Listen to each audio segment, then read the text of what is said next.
Hola, ¿qué tal amigos de Piensa Prensa? Estamos hoy con Sergio Fuentes, quien es presidente del sindicato de Jumbo y vocero de la coordinadora de trabajadores de Cencosud.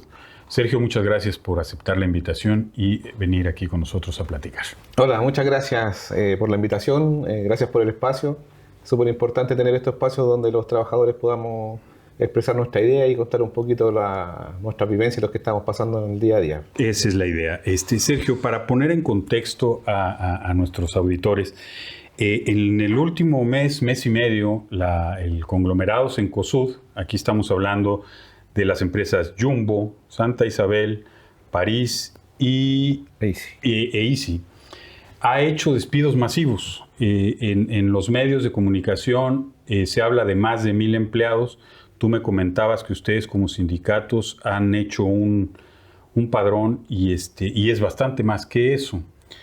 Y esto se da en el contexto de que Cencosud, siendo una empresa que cotiza en bolsa, informó que las utilidades de su primer semestre del año fueron prácticamente el doble del año pasado. Entonces, algo hay aquí extraño y nos gustaría que nos comentes cómo se han dado estos despidos y qué implicaciones tienen y qué están haciendo ustedes como sindicato frente a estos despidos. Sí, así es. Lamentablemente hoy nos toca entregar estas malas noticias para miles de familias en Chile, que Cencosud, como indica usted, hace cerca de 2 meses ya superó con creces los 1,000 despidos en sus 4 principales marcas, siendo la más afectada Jumbo por ser la más grande, la que cuenta con mayor cantidad de trabajadores, pero también a las otras 3 marcas que son Easy, Santa Isabel y París.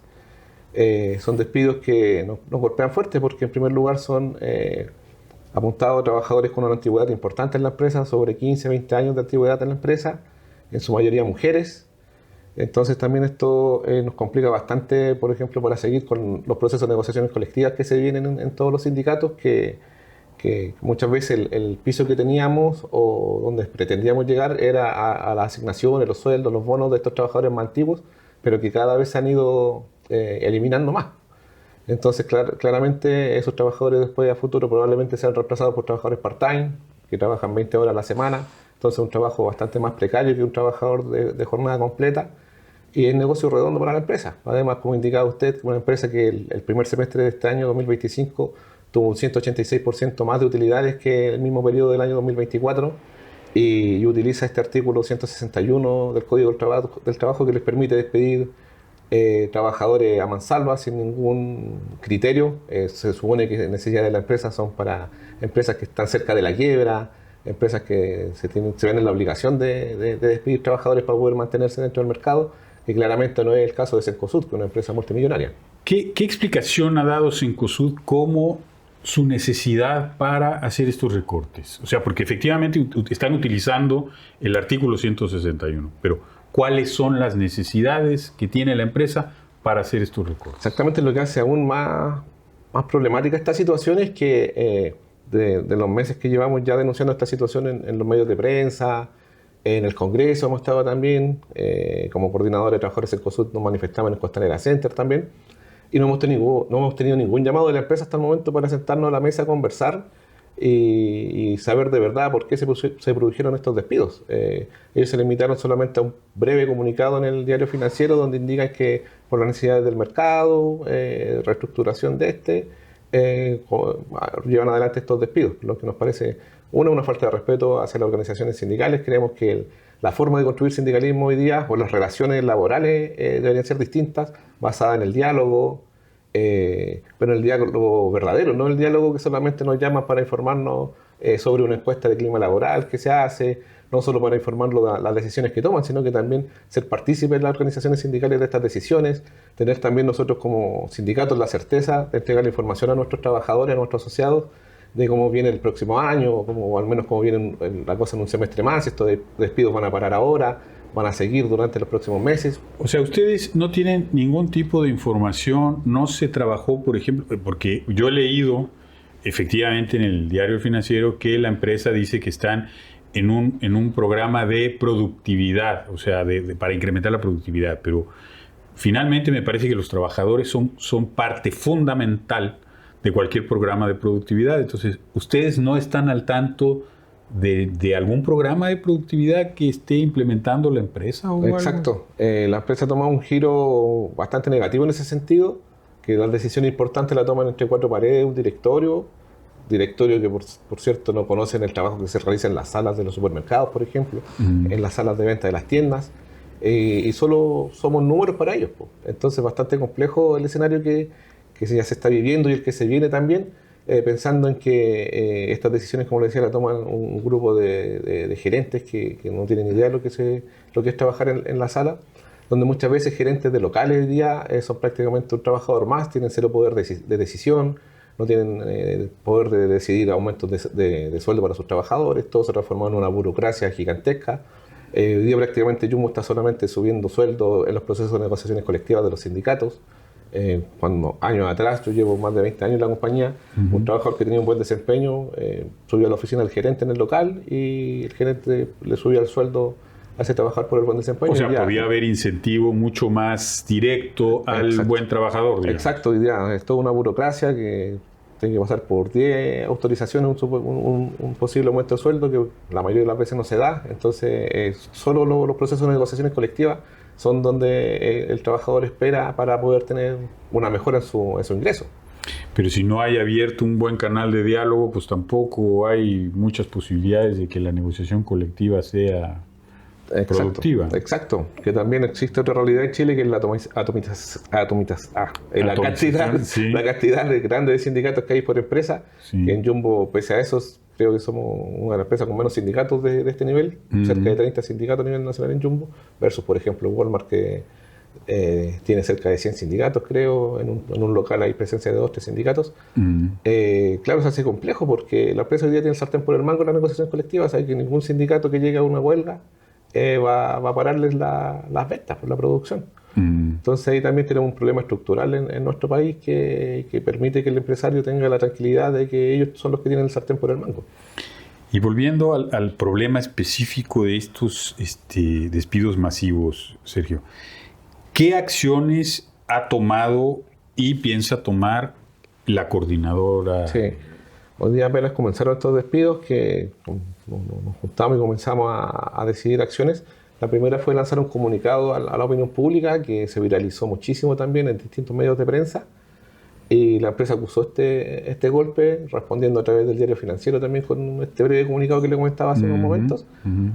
Posterior a eso estuvimos reunidos con la Comisión de Trabajo en la Cámara de Diputados también. Estuvimos con su presidente Andrés Giordano. Hicimos un punto de prensa también en el Congreso ahí porque también nos interesa modificar este artículo. Y sabemos que eso lo tenemos que saber a través de las leyes, a través del Poder Legislativo. Así que también ahí estamos presionando y tratando de que este artículo sea modificado y por lo menos salga un poco más caro a la empresa despedir trabajadores como lo está haciendo ahora. Posteriormente hicimos una manifestación pacífica, por supuesto, en Costanera Center, donde nos reunimos un grupo de trabajadores de estas 4 marcas, marchamos dentro del local, explicándole a los clientes también el porqué de la manifestación. En este tipo de causas es súper importante también la solidaridad de los mismos clientes, que también somos nosotros quienes los atendemos, entonces también tienen que entender que si estamos bajo buenas condiciones van a tener una mejor atención. Por supuesto. Y el último paso que dimos fue que esta semana, el día lunes, comenzamos un proceso de fiscalización a nivel nacional, el cual se inició en el Costanera Center también, donde se fiscalizó Jumbo y se van a fiscalizar más de 30 locales a nivel nacional de las 4 marcas del retail. ¿Esta fiscalización quién la está haciendo? La Dirección del Trabajo. Ya. Sí, nos reunimos con la Dirección del Trabajo para coordinar estas fiscalizaciones que son básicamente para temas de higiene y seguridad, especialmente seguridad, cumplimiento de horarios, mallas de horarios también, y la multifunción, que también otro problema que nos está quejando en el mundo del comercio, que un trabajador que hacía una labor antes, veía una sección, hoy día está haciendo 3, 4 labores, lo cual también es precarización laboral. Entonces todas esas materias están llevándose adelante hoy día en estas fiscalizaciones. O sea, estos despidos evidentemente están teniendo un impacto. Si tú me dices que un trabajador que hacía una labor ahora está haciendo más labores, pues claramente es porque hay menos gente para distribuir esas labores. Exactamente, sí. Sí, eso también ha pegado fuerte. Antes de estos despidos nosotros veníamos en constantes reuniones con la empresa solicitando la contratación de mayor personal porque la sobrecarga sobre los trabajadores era importante. había un número de licencias médicas también que iba al alza por estrés laboral. Trabajadores ya con sus años, cada vez les costaba más realizar estas doble o triple funciones. Y la respuesta de la empresa, en vez de contratar nuevos trabajadores para aminorar esta sobrecarga, despide un número importante de trabajadores, lo cual es bastante lamentable. Claro. Sergio, vamos a hacer una pequeña pausa y volvemos para seguir conversando del tema. Ok.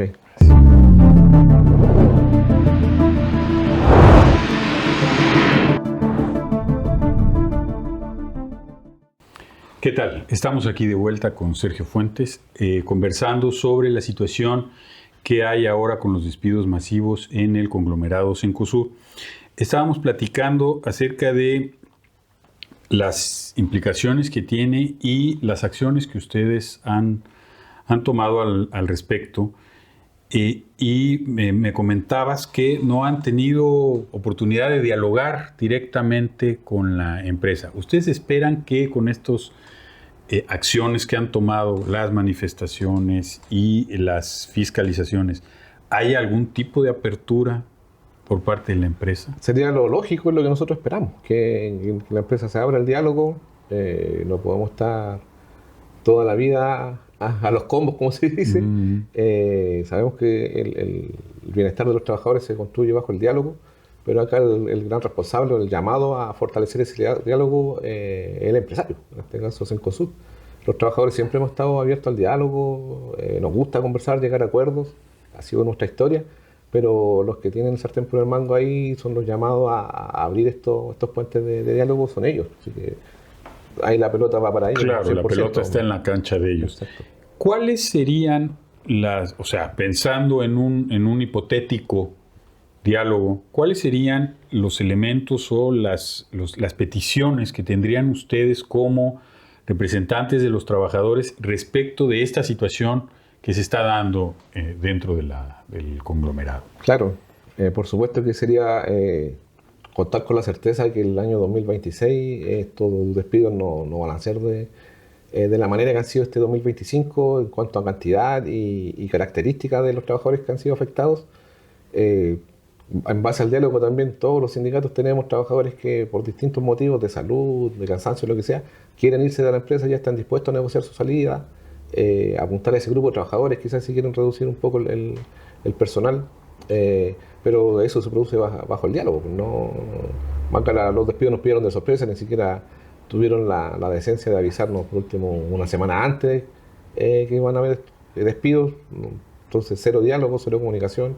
Eso claramente afecta las relaciones. Hoy día el nivel de confianza con la compañía no es el mismo que antes de estos despidos, que siempre fue difícil construir relación y confianza, pero sí se había logrado avanzar muchísimo, y creo que esta actitud de la empresa estos últimos meses ha sido un retroceso gigante en cuanto a la relación trabajadores, sindicatos y empresa. Por supuesto que una parte bien importante de cualquier funcionamiento, de cualquier institución, son sus trabajadores. Exacto. Entonces es bien importante establecer este diálogo. Exacto.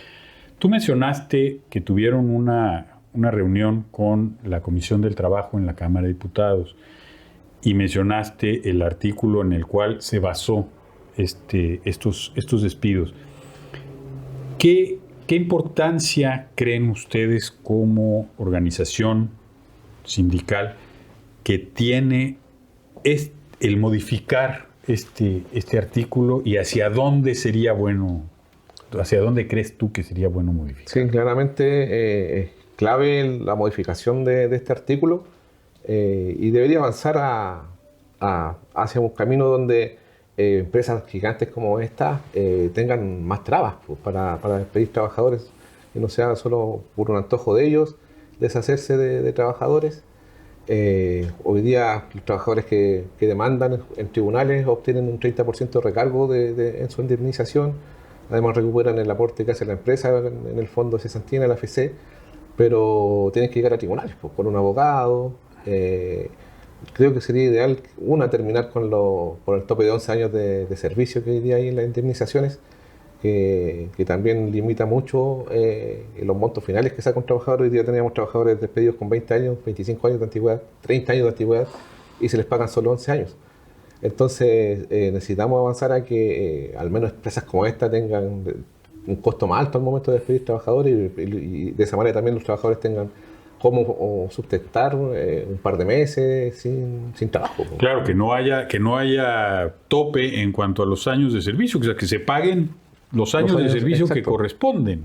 Que por otro lado también, tanto el artículo 161 que permite estos despidos arbitrarios, como el tope de año en la indemnización, son artículos y cláusulas que vienen del Código del Trabajo del Plan Laboral de José Piñera, que fue implementado en el año 81 acá en Chile, en plena dictadura militar. Entonces también por ahí me parece vergonzoso que a tantos años de la dictadura aún tengamos un Código del Trabajo, que el esqueleto sea el que se hizo en dictadura.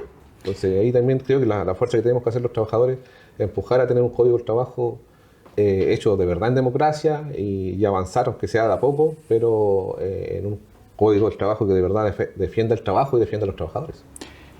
Dada la coyuntura actual que hay en Chile, que estamos a puertas de una elección presidencial, de una segunda vuelta ya para la elección presidencial, en la que incluso se habla de un posible retroceso dadas las propuestas que hay por parte del candidato de la derecha. ¿Cómo ven ustedes las posibilidades de avanzar o retroceder en esto que acabas de mencionar? ¿Y quién creen ustedes que sería el candidato idóneo para poder consolidar o avanzar en los derechos laborales? Sí, ahí creo que los trabajadores no nos podemos perder en cuál debe ser nuestra candidata. Dio muestras claras durante su gestión como ministra del Trabajo en cuanto a su cercanía con los trabajadores. Logramos avanzar en temas que son importantísimos, por ejemplo, la ley de 40 horas que estaba durmiendo del año 2016 por ahí en el Congreso, se logró sacar adelante, ahí con la crítica de algunos sectores también de los trabajadores, que es legítima, que la gradualidad fue demasiado, recién en el 2028 vamos a llegar a las 40 horas, pero también entendemos que el mundo empresarial que está representado en el Parlamento por la derecha es jodido. Entonces, se tiene que negociar con estos sectores, pero sin lugar a duda un avance. Ya ahora el 26 de abril del año que viene se reducen 2 horas más esta jornada, que nos deja en una jornada semanal de 42 horas, versus las 45 que teníamos hace poco. Sin lugar a duda un avance. Hace poquito en una asamblea que tuvimos con nuestros socios explicábamos el impacto que tiene para todos los trabajadores la disminución de la jornada laboral, ya que por ejemplo el trabajador part-time que trabaja 20 horas a la semana, también el mínimo del valor hora se calcula versus la cantidad de horas que trabaja un trabajador de jornada completa. Entonces hace poco eran 180 horas semanales mensuales que trabajaba un trabajador full time de jornada completa. Hoy día ya se calcula en 168, vamos a llegar a las 160 horas, lo cual directamente beneficia, impacta al ingreso del part-time. Exacto, justamente. Por otro lado también en el aumento del ingreso mínimo, partimos con un sueldo mínimo de 350.000 pesos, en enero llegamos a los 539.000 pesos, lo cual también es un avance gigantesco. Estábamos acostumbrados durante muchos años que en junio se producía la discusión en el Congreso del aumento del sueldo mínimo y siempre lográbamos un aumento de 10, 15.000 pesos, creo que por ahí 20.000 pesos en algún momento, pero no más de eso. Bueno, en 4 años vamos a subir prácticamente 200.000 pesos. Que eso, por ejemplo, para los trabajadores del comercio, además del alza en el mismo sueldo, significa una alza importante en la gratificación. Todos los trabajadores que trabajamos en comercio tenemos que recibir una gratificación que también va directamente relacionada con el sueldo mínimo. Entonces se ganan por distintos ámbitos, se gana también en estas mejoras. Y lo tocamos esto en la asamblea también, y el mensaje final a los trabajadores es que no da lo mismo quien gobierne. Ya lamentablemente las elecciones parlamentarias estuvieron medio empatadas o más cargadas para la derecha. Entonces, con mayor razón necesitamos al menos equiparar la cancha y tener un gobierno de nuestro sector que proteja más nuestros derechos. Si gana el candidato, usted decía, de derecha, para mí un candidato de ultraderecha, significa un tremendo riesgo de retroceso a los trabajadores, a las mujeres. Tiene una agenda valórica también que va a ser un retroceso gigante para los avances que ha costado muchísimo conseguir para nuestras compañeras. En el mundo del trabajo también habla de que nosotros mismos vamos a tener que pagarnos nuestros finiquitos. Imagínense, comenzamos la conversación tratando de mejorar el artículo 161, terminar con el tope de 11 años de indemnización, y ahí que viene un candidato que dice que nosotros mismos tenemos que financiar nuestros finiquitos, entonces estamos hablando de una locura, así, de verdad. Creo que ser trabajador y votar por este candidato de ultraderecha, creo que es un contrasentido. Es un disparo en la cabeza. Sí. Sí, sí. Sí, sí. Sergio, te agradecemos muchísimo. Desafortunadamente siempre tenemos la limitante del tiempo, y nada más te preguntaría para cerrar, ¿cuáles son las acciones? Porque evidentemente ustedes siguen con la problemática, siguen en la incertidumbre porque no saben qué es lo que va a pasar. ¿Qué acciones van a tomar en el futuro inmediato y a mediano plazo respecto de esta situación que están viviendo? Sí, bueno, como le comentaba, esta semana ya se inició el Plan Nacional de Fiscalizaciones, donde se van a tener que involucrar todos los sindicatos de Santiago y de regiones también que van a llevar adelante estas fiscalizaciones. Y pretendemos también en marzo hacer un gran congreso de sindicatos de Cencosud, donde nos reunamos. Hasta el momento tenemos solo reuniones online. Como les decía, son sindicatos de todo Chile, entonces pretendemos también en marzo realizar un congreso presencial. Juntarnos, y ahí también empujar a fortalecer el diálogo con la empresa y mandarle mensajes más claros y más fuertes si es necesario. Ya, te quedas permanentemente invitado a venir a contarnos qué avances logran. Ojalá la empresa se abra al diálogo y puedan ustedes tener al menos más certidumbre y más certeza respecto de qué es lo que viene a futuro. Exactamente. Y también, cerrando un poco mi mensaje a los trabajadores y trabajadoras de nuestro país, el día 14 se juega mucho. También la actitud que ha tenido la empresa, yo la relaciono mucho, que están a la espera de lo que pase el 14 de diciembre. Si gana la ultraderecha, como trabajadores vamos a sufrir. La prepotencia de los empresarios chilenos es conocida, así que el llamado a votar con conciencia y pensar en nuestro futuro y en el futuro también de nuestros hijos. Gracias, Sergio. Gracias, amigos de Piensa Prensa. Infórmense y voten bien informados.